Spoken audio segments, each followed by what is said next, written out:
Good afternoon students. तो कैसे हैं आप सब। मैं साहिल रावत, आपका इंग्लिश मेंटोर, स्वागत करता हूं स्टूडेंट्स आपका आज की क्लास में। तो चलते हैं सीधा क्लास की तरफ। एंड इन टुडेज क्लास हम सबसे पहले आपके साथ डिस्कस करेंगे बच्चों कि जो इस बार क्या है, आपकी नई सेशन से जो एनसीईआरटी है वो अब चेंज हो चुकी है। ठीक है, इससे पहले जो आपकी बुक्स रहती थी वो अब चेंज हो गई हैं और अब आपकी सिर्फ और सिर्फ एक बुक है जिसका नाम है कावेरी। ठीक है, this is the new NCERT text book for English for class 9th। तो देख लीजिए बच्चों, इसका नाम है कावेरी और इसके फर्स्ट चैप्टर से हम आज स्टार्टिंग करेंगे। ये शुरुआत का सारा आपका एडवर्टीजमेंट है। ये क्या है बच्चों, हमारा कॉन्स्टिट्यूशन का प्रीएम्बल, कुछ फंडामेंटल राइट्स, एक्नॉलेजमेंट बुक की, ये आपका कंटेंट है। ठीक है, आते हैं कंटेंट पे। आपका फर्स्ट चैप्टर है how I taught my grandmother to read. ठीक है, ये स्टोरी है और उसके तुरंत बाद एक पोएम है, भारत आयरलैंड, ये पोएम है। इसी तरह से आपको देखने को मिलेगा कि हर चैप्टर के साथ साथ एक पोएम भी देखेंगे हम। सेकंड होगा आपका द पॉट मेकर, उसके साथ आपकी पोएम होगी gifts of grace honouring our vocations. इस तरह से बच्चों हम ये सारे चैप्टर्स करेंगे। आपके पास कितने हैं, 8 चैप्टर्स हैं और 8 पोएम्स हैं इस बुक में।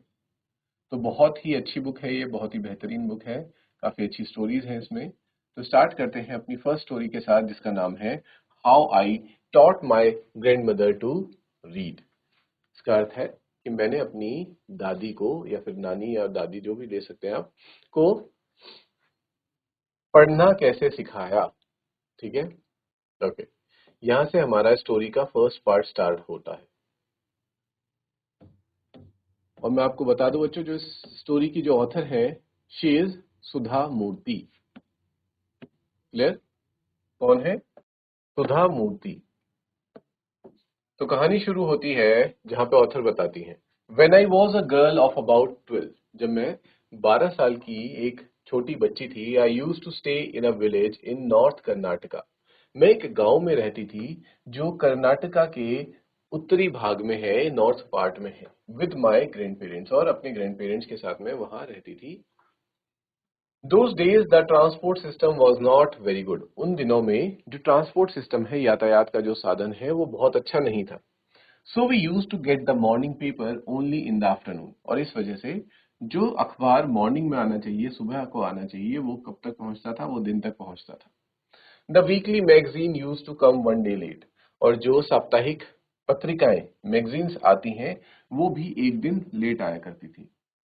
All of us would wait eagerly for the bus which used to come with the papers, weekly magazines and the post। और ये जितनी भी चीजें हैं जिनकी बात हुई, न्यूज़पेपर्स, वीकली मैगजीन्स और पोस्ट जो होते हैं, उनको लेकर के कौन आती थी बच्चों, एक बस आया करती थी और उसका सबको बहुत तहे दिल से इंतजार रहता था, क्योंकि उस वक्त एंटरटेनमेंट के और कोई साधन नहीं हुआ करते थे। सिर्फ लोग मैगजीन्स में ही स्टोरीज वगैरह पढ़ते थे और खबरें जो थी, न्यूज, ऐसा तो नहीं था कि उस वक्त न्यूज चैनल्स वगैरह थे जो रिपोर्टिंग करते थे। उस वक्त सिर्फ आपको खबरें भी कहां से मिलती थी, न्यूज़पेपर से ही मिला करती थी। At that time Triveni was a very popular writer in the Kannada language. वो बताती है उस वक्त त्रिवेणी नाम की एक बहुत ही सुप्रसिद्ध लेखक हुआ करती थी जो कन्नड़ भाषा में लिखती थी। क्योंकि बात कर्नाटका की हो रही है तो वहां की लैंग्वेज क्या है, Kannada. She was a wonderful writer, वो एक बहुत ही अच्छी लेखिका थी। Her style was easy to read, उनका जो लिखने का तरीका था वो it was easy to read, यानी कि जो रीडर्स हैं उसे आसानी से पढ़ पाते थे, समझ लेते थे। एंड वेरी कन्विंसिंग, कन्विंसिंग है मतलब आप अगर उनकी कहानी पढ़ते थे तो आप उसमें जो लिखा है उसको सच मानने में क्या करते थे, बिलीव करने लग जाते थे। Her stories usually dealt with complex psychological problems in the lives of ordinary people and were always very interesting।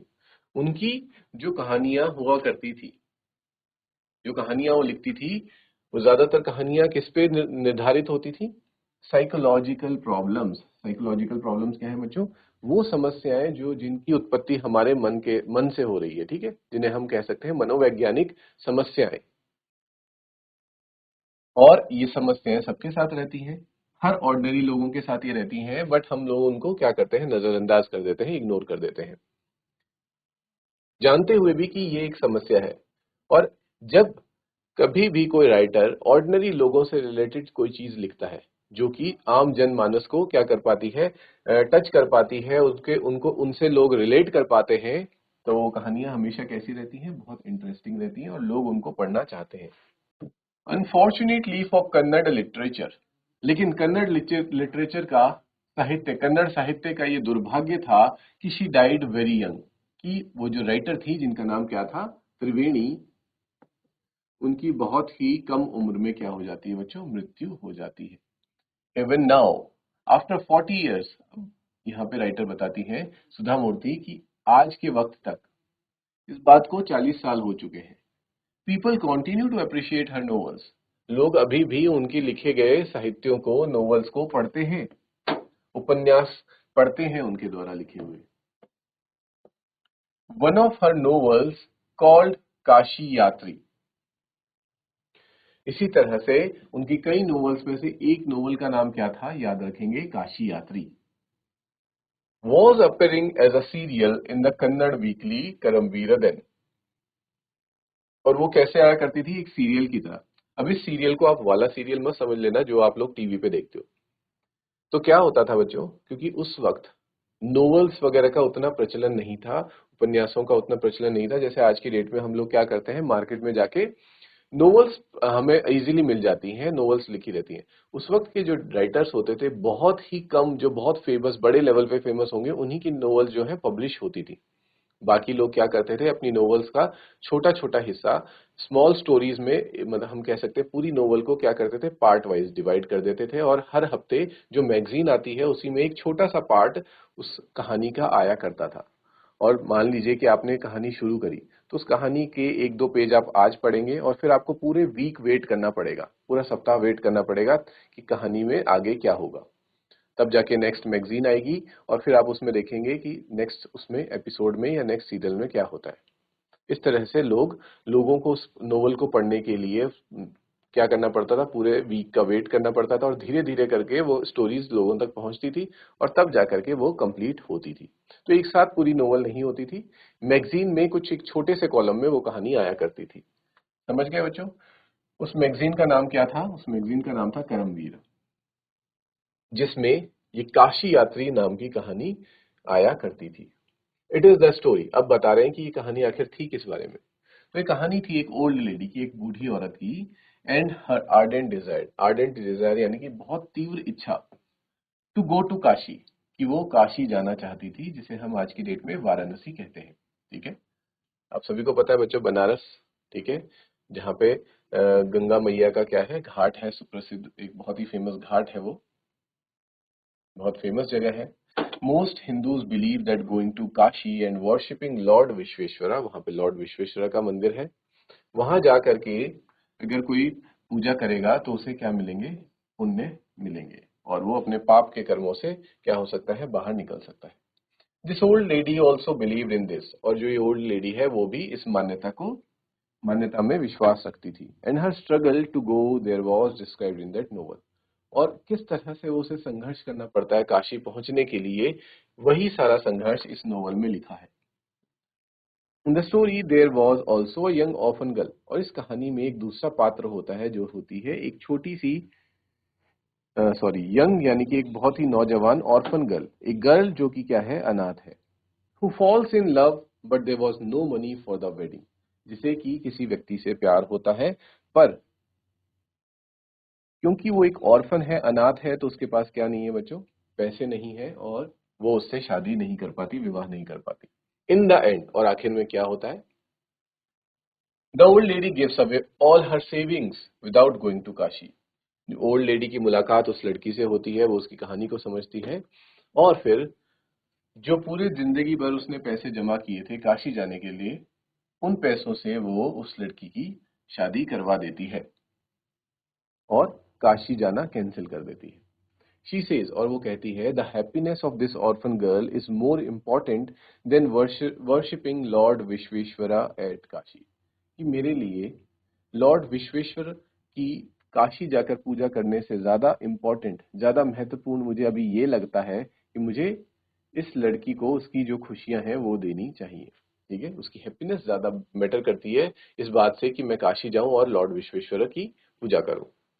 और बात देखा जाए तो सही भी है, ठीक है, क्योंकि भगवान खुद ये कहते हैं, आपने कई सारी जो रिलीजियस टेक्स्ट पढ़ी होंगी उसमें क्या क्या कहा जाता है कि किसी भी जरूरतमंद की सेवा करना, किसी भी गरीब व्यक्ति की मदद करना क्या है, वर्शिप करने जैसा है, बल्कि वर्शिप पूजा करने से भी बड़ा उपकार है, बड़ा काम है। माई ग्रैंड मदर पृष्ठ टका नेवर वेंट टू। अब यहाँ पे सुधा मूर्ति बताती हैं कि उनकी जो ग्रैंड मदर है उनका नाम क्या था, उनका नाम था कृष्टका। कृष्टका वो कभी स्कूल नहीं गई थी, so she could not read, और इसीलिए वो पढ़ नहीं सकती थी। Every Wednesday the magazine would come, और ये मैगजीन कब आती थी, हर वेडनेसडे आया करती थी। And I would read the next episode of this story to her, और मैं इस तरह से एक एक एपिसोड करके खुद पढ़ के दादी को सुनाती थी, क्योंकि दादी को ये कहानी बहुत अच्छी लगती थी, लेकिन वो उसे पढ़ नहीं सकती क्योंकि वो कभी स्कूल नहीं गई। During that time she would forget all her work, और जब वो मैगजीन आती थी और दादी को मैं वो मैगजीन सुनाती थी, दादी उस वक्त अपना सारा काम भूल जाती थी। And listen with the greatest concentration, और बड़े ही ध्यान के साथ उस कहानी को सुनती थी। लेटर बाद में she could repeat the entire text by heart, और जैसे ही सुनने के बाद उन्हें वो पूरी कहानी तहे दिल से याद हो जाती थी। My grandmother too never went to Kashi, मेरी ग्रैंड मदर भी कभी काशी नहीं गई थी। And she identified herself with the novel's protagonist, और उन्हें क्या लगने लगा, राइटर की दादी को, वो खुद को कहानी की दादी समझने लगी। जिस तरह से कहानी में जो दादी है वो काशी जाना चाहती थी पर कभी गई नहीं थी, उसी तरह से जो राइटर की दादी है, सुधा मूर्ति की दादी है, वो खुद को कहानी की दादी समझने लगती हैं कि जिस तरह से वो भी काशी जाना चाहती है, मैं भी जाना चाहती हूँ, और खुद को उसके साथ रिलेट करने लग जाती हैं, आइडेंटिफाई करने लग जाती हैं, अपने आप को किसी और जैसा समझने लग जाती हैं। So more than anybody else, she was the one most interesting in knowing what happened next in the story. इसीलिए उस कहानी को तो बाकी सब भी पढ़ते थे घर में, लेकिन सबसे ज्यादा इंटरेस्टेड कौन रहता था ये जानने के लिए कि कहानी में आगे क्या हुआ, वो थी दादी। And used to insist that I read the serial out to her, और मुझे इंसिस्ट किया करती थी कि तुम मुझे इसे पढ़कर सुनाओ। जैसी मैगजीन आती थी तो बोलने लग जाती थी कि ये कहानी मुझे पढ़कर सुनाई जाए।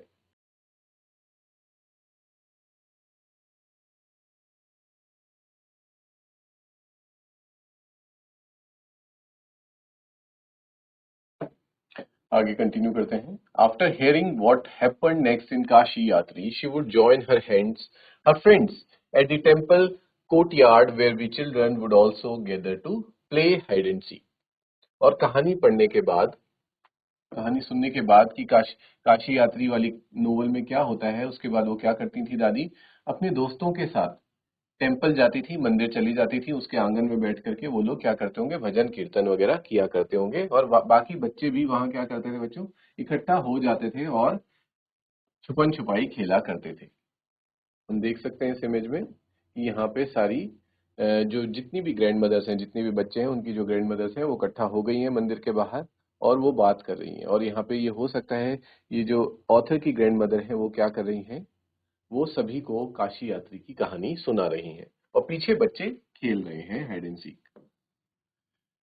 She would discuss the latest episode with her friends, और वो जो नया एपिसोड आता था जो मैं दादी को सुनाती थी, वो दादी जाकर के अपनी दोस्तों को बताती थी। At that time I never understood why there was so much of debate about the story. उस वक्त मैं ये नहीं समझ पाती थी कि जो दादी है उनकी जब वो कहानी अपनी दोस्तों को सुनाती है तो वो लोग इतना डिबेट क्यों करते थे, आपस में बहस क्यों करते थे, उस बारे में क्या बातचीत करते थे।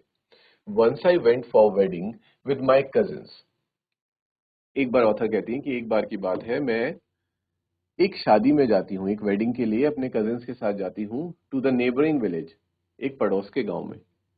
इन those days a wedding was a great event, उन दिनों जो एक वेडिंग हुआ करती थी वो एक बहुत बड़ा इवेंट होता था, मतलब कई दिनों तक चलने वाला इवेंट रहता था।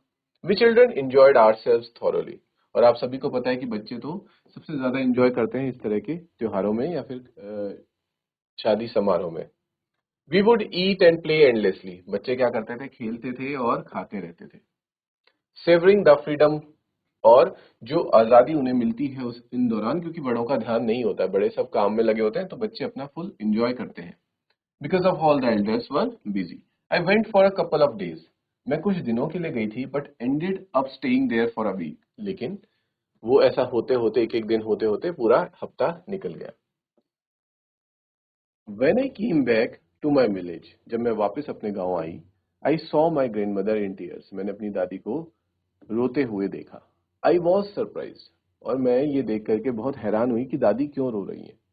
For I had never seen her cry even in the most difficult situation. और हैरानी की बात इसलिए थी कि उसने आज तक अपनी दादी को चाहे कितनी भी मुश्किल परिस्थिति आई हो, कभी भी रोते हुए नहीं देखा था। What had happened? वो पूछती है कि दादी से कि क्या क्या हुआ। I was worried. वो दादी को लेकर बहुत परेशान थी। She says, अव्वा, is everything all right? वो लोग कन्नड़ में क्या कहते हैं बच्चों दादी को? अव्वा। अव्वा, क्या सब कुछ ठीक है? Are you okay? क्या आप ठीक हो?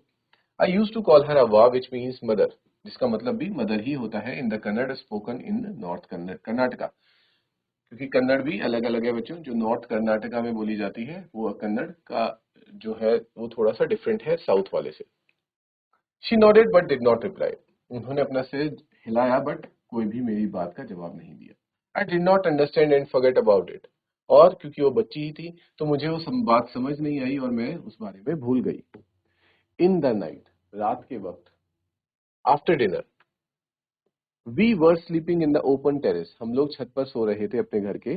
It was a summer night, क्योंकि गर्मियों के दिन थे, and there was a full moon. और उस दिन क्या थी बच्चों? फुल मून का दिन था, यानी कि हम कह सकते हैं पूर्णिमा थी। Avva came and sat next to me. Avva आती हैं और मेरे बगल में बैठ जाती हैं। Her affectionate hands touched my forehead. और अपने बड़े ही प्यार से मेरे सर को वो सहलाने लगती हैं। I realized she wanted to speak. फिर मुझे ऐसा लगता है कि शायद दादी मुझसे कुछ कहना चाह रही हैं। आई आस्क्ड हर, मैंने उनसे कहा, व्हाट इज द मैटर, कि दादी क्या हुआ।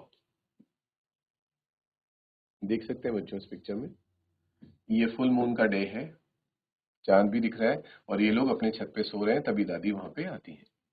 फिर दादी कहना शुरू करती हैं, when I was a younger, जब मैं भी तुम्हारी तरह एक यंग गर्ल हुआ करती थी, आई लॉस्ट माई मदर, मैंने अपनी मदर को, अपनी माँ को खो दिया। There was nobody to look after और एंड गाइड मी, और मेरे लिए कोई भी मेरा ध्यान रखने वाला और मुझे गाइड करने वाला नहीं था। My father was a busy man, और मेरे फादर जो थे वो बहुत ही व्यस्त रहा करते थे। एंड गॉट मैरिड अगेन, और उन्होंने वापस से शादी कर ली। In those days people never considered education essential for girls, और उन दिनों लड़कियों के लिए एजुकेशन, पढ़ना, लड़कियों का को पढ़ाना इतना एसेंशियल जरूरी नहीं समझते थे। So I never went to school, और इसलिए मुझे कभी स्कूल नहीं भेजा गया। I got married very young, और मेरी शादी भी बहुत जल्दी करवा दी, बहुत कम उम्र में। एंड हैड चिल्ड्रन, और फिर मेरे बच्चे भी हो गए। आई बिकेम वेरी बिजी, और बच्चों के होते ही मैं भी बहुत ज्यादा बिजी हो गई। Later I had grandchildren, और मुझे पता ही नहीं चला कि कब मेरे ग्रैंड चिल्ड्रन भी हो गए। And always felt so much happiness in cooking and feeding all of you. पर मुझे ऐसा नहीं कि इस बात का दुख है, मुझे हमेशा से बहुत खुशी होती थी अपने परिवार के लिए खाना बनाना और उनको खाना खिलाने में। At times I use to regret not going to school. पर कई बार मुझे इस बात का दुख होता था कि काश मैं भी स्कूल जा पाती। So I made sure that my children and grandchildren studied well. इसलिए मैंने इस बात को सुनिश्चित किया कि चलो मैं अगर नहीं पढ़ पाई, तो जो मेरे चिल्ड्रन हैं, मेरे बच्चे हैं, और मेरे जो ग्रैंड चिल्ड्रन हैं, एटलीस्ट वो तो अच्छे से पढ़ाई करें।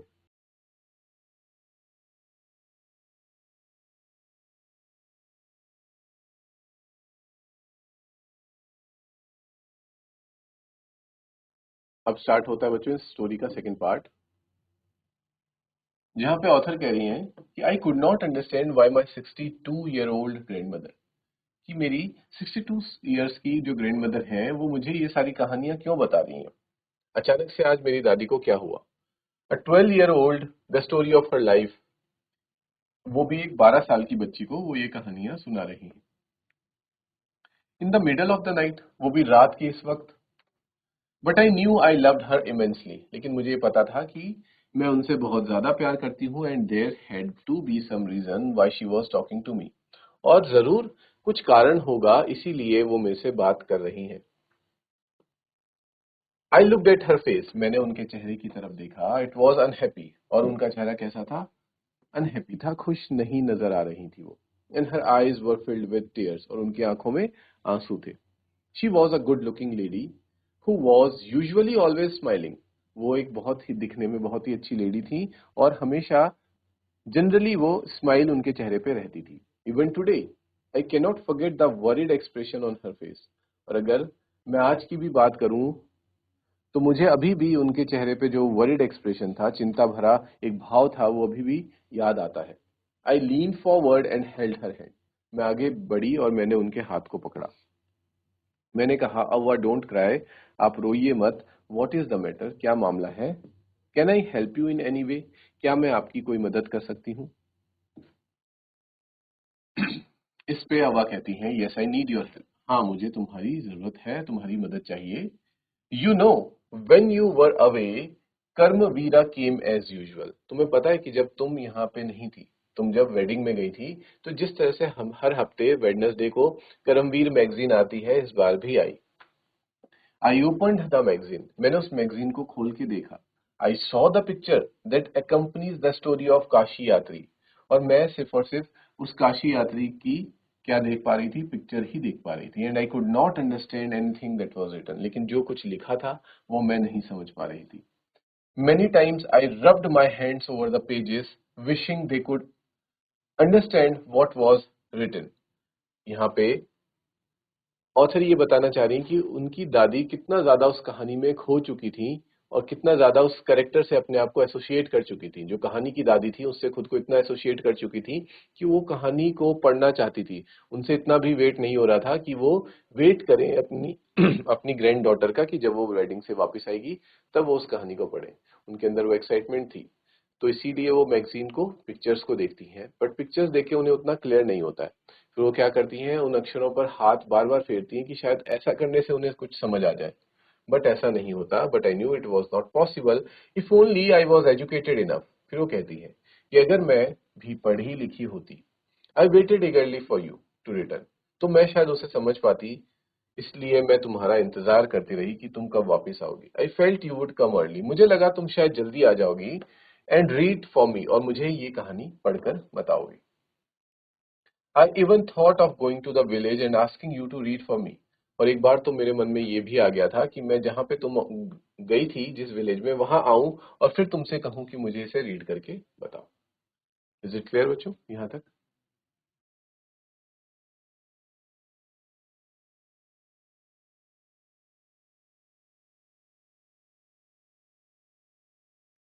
फिर वो कहती हैं, I could have asked somebody in this village but I was too embarrassed to do so. फिर मुझे ऐसा लगा कि मैं इस विलेज में ही किसी से पूछती हूँ कि कोई मुझे पढ़ के बताए, लेकिन फिर मुझे बहुत ज्यादा शर्मिंदगी भी महसूस हुई ऐसा करने में, क्योंकि अगर मैं ये बोलूंगी तो सब ये सोचेंगे कि क्या इसे पढ़ना नहीं आता होगा। I felt very dependent and helpless. और उस वक्त मैंने अपने आप को कैसा महसूस किया, बहुत ज्यादा किसी पर निर्भर महसूस किया, डिपेंडेंट। और ये डिपेंडेंट होने वाली फीलिंग कोई बहुत अच्छी नहीं होती बच्चों, है ना? हेल्पलेस। और मतलब मेरे सामने मैगजीन पड़ी है और उसके बावजूद भी मैं उसको नहीं पढ़ सकती। मुझे डिपेंड होना पड़ रहा है कि कब तुम आओगी और तब तुम मुझे इसे पढ़ के सुनाओगी। तो एक अच्छी फीलिंग नहीं है, बहुत ही ज्यादा मैं हेल्पलेस खुद को महसूस कर रही थी कि खुद की भी मदद नहीं कर पा रही थी। वी आर वेल ऑफ, यहाँ पे वो कहती हैं कि जो हमारा परिवार है वो काफी वेल ऑफ का मतलब है कि सुखी है और संपन्न है। But what use is money when I cannot be independent. पर इस मनी, इस पैसे का, इस संपत्ति का क्या फायदा जब मैं इंडिपेंडेंट नहीं रह सकती, यानी कि मुझे किसी पे डिपेंड होना पड़ रहा है। I did not know what to answer. अब ये सारी चीजें चीजें सुनकर एक 12 साल की बच्ची को समझ नहीं आया कि वो क्या जवाब दे। अव्वा कंटिन्यूड, और फिर अव्वा कहती हैं, I have decided I want to learn the Kannada alphabet from tomorrow onwards. कि मैंने अब ये फैसला कर लिया है कि मैं कल से जो ये कन्नड़ भाषा है, इसके अल्फाबेट्स, इसके अक्षरों को पढ़ना शुरू करूंगी। I will work very hard, और बहुत ज्यादा मेहनत करूंगी। I will keep Saraswati Puja day during Dussehra as the deadline. और वो यहाँ तक कि अपने आप को एक डेडलाइन भी दे देती है कि जिस दिन सरस्वती पूजा होगी, दशहरा के दिन, उससे पहले मैं कन्नड़ लैंग्वेज के सभी अल्फाबेट्स को सीख जाऊंगी और कन्नड़ लैंग्वेज को पढ़ना सीख जाऊंगी। That day I should be able to read a novel on my own. उस दिन मैं खुद से ही इस नोवेल को पढ़ने लायक बन जाऊंगी। I want to be independent. अब मुझे क्या होना है, इंडिपेंडेंट होना है, किसी पे निर्भर नहीं रहना कि कोई मुझे पढ़ के बताएगा। I saw the determination on her face, मुझे उनके चेहरे पे क्या दिख रहा था? डिटर्मिनेशन, दृढ़ निश्चय के भाव नजर आ रहे थे। Yet I laughed at her, लेकिन फिर भी मुझे उन पर हंसी आ गई। Avva, at this age of 62 you want to learn the alphabet, कि जो अल्फाबेट बचपन में सीखे जाते हैं 4-5 साल की उम्र में, क्या अब आप 62 की एज में आकर के उन अल्फाबेट्स को सीखेंगे? All your hairs is grey, आपके सारे बाल तो सफेद हो चुके हैं। योर हैंड्स आर रिंकल्ड, आपके हाथों में झुर्रियां हैं। यू वेयर स्पेक्टिकल्स, आप चश्मे पहनती हैं। You work so much in the kitchen, और पूरा दिन भर किचन में काम करती हैं, तो आप कब सीखेंगी एक नोवेल को पढ़ना?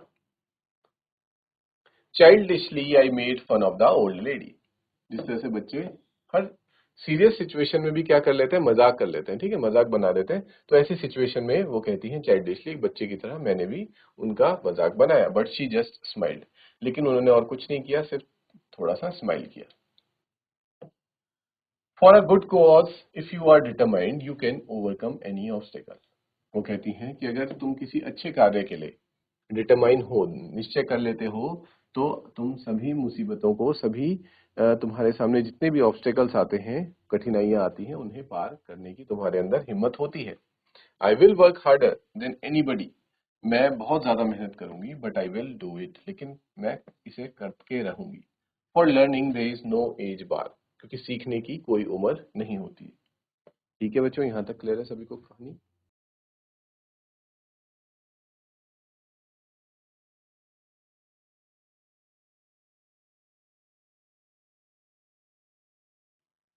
Next students, the next day onwards I started my tuition. ठीक है, अगले दिन से ही सुधा मूर्ति कहती हैं कि मैंने अपनी ट्यूशन क्लासेस शुरू कर दी, मैंने दादी को पढ़ाना शुरू किया। अव्वा वॉज अ वंडरफुल स्टूडेंट, अव्वा एक बहुत ही बेहतरीन स्टूडेंट, छात्र थी। The amount of homework she did was amazing, और जितना मैं उनको होमवर्क देती थी वो सारा होमवर्क भी कंप्लीट कर लिया करती थी। शी वुड रीड, और पढ़ती थी, उसको रिपीट करती थी, फिर लिखती थी, एंड रिसाइट, और फिर से रीड करती थी। I was her only teacher and she was my first student. यहाँ पे सुधा मूर्ति कहती हैं कि मैं ही उनकी इकलौती टीचर थी, और किसी से वो नहीं पढ़ती थी, सिर्फ मैं ही उन्हें पढ़ा रही थी, और वो मेरी पहली स्टूडेंट थी। वो ऐसा क्यों कह रही हैं सुधा मूर्ति कि वो मेरी फर्स्ट स्टूडेंट थी? इसके लिए आपको थोड़ा सुधा मूर्ति के जीवन के बारे में जानना होगा कि सुधा मूर्ति कौन है बच्चों। एक बहुत ही फेमस राइटर है, लेखक है, लेखिका है, और उन्होंने कई सारी फेमस स्टोरीज लिखी हैं। साथ ही साथ उन्होंने बच्चों बड़े होके वो इंजीनियरिंग करती हैं कंप्यूटर साइंस से,